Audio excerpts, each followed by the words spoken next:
New tonight, a flag hanging from a cable off of a construction site at Central Connecticut State University drew some attention tonight because of concerns of it resembling a noose.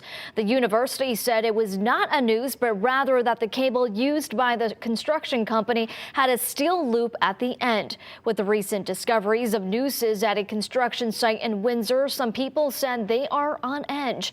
A group gathered at CCSU to ask the university to take it down. So regardless of what someone else says about that, what I see as a black man, that's a noose, period. No ifs, ands, and buts about it. Take it down.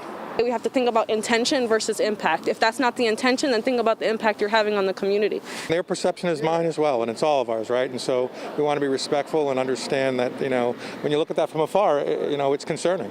You could certainly perceive that as looking like a noose. And so even though it's a loop hook and it's a steel cable, we're going to lower it and remove it.